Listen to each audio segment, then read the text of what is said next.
short abbreviation of the name we wrote on their birth certificates. The further into parenting we get, the weirder those nicknames get. I routinely refer to children, both mine and others, by a host of interesting nicknames. This is true in real life and in this audiobook. My pet names and nicknames reflect my uses humor as a coping mechanism personality trait. For ease of reference and by popular demand, I present a wildly incomplete list of things I've referred to my children as in this book, in my social media work, and to my children's actual faces. Womb fruit, chaos goblin, crotch goblin, sex trophy, microscopic swim meet champion, rage demon, tiny human, beta version human, practice person, icicle licker, evicted parasite, small human, spawn, spider spawn, ankle biter, flesh-wrapped potato, sentient meatloaf. This manual was crafted by an elder millennial who has spent a potentially embarrassing amount of time in internet spaces.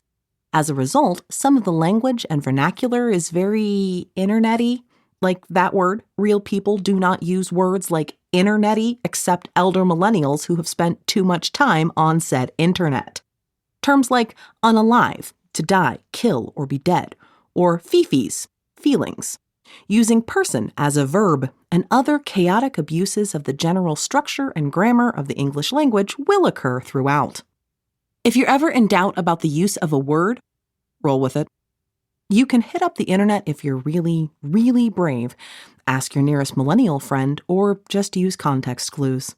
The author would like to apologize, but it is very likely she would be unable to do so without the weird phraseology. Warning before reading further.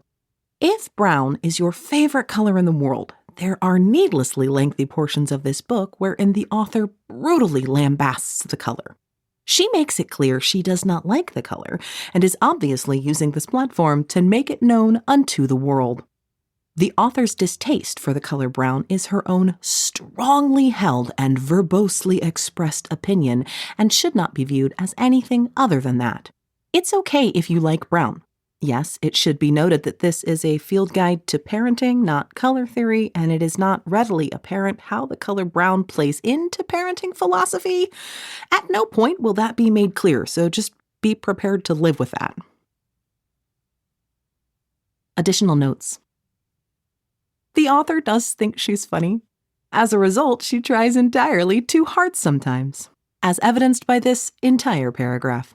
Prepare yourself. She does use and abuse puns from time to time.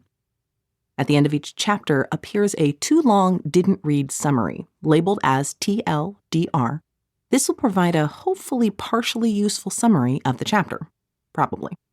The information will be incomplete, but that's because hopefully you actually read the chapter and are not relying solely on TLDR summaries to help you grasp the content of the book you bought or borrowed. And if this audiobook is stolen, well, that's bad, but at least you're listening to it. Clearly, you've got some feelings you need to work through, and information in this book might be useful in doing so.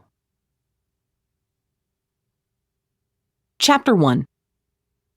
Introductions and Whatnots. Hello, my name is Gwenna Laithland, and I am not a parenting expert. I'm like 98% sure that is not how the author of a parenting book is supposed to open said parenting book. However, I'm not a writing expert either, so this feels like the move here.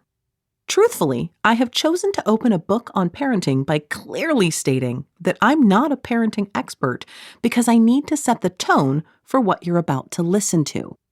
That feels important. Let's get this bit out of the way. There is no such thing as a parenting expert.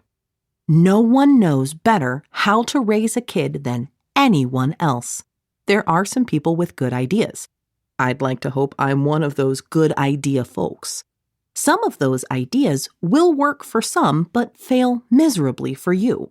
It doesn't make them bad ideas. It just makes them bad for you, and that's okay.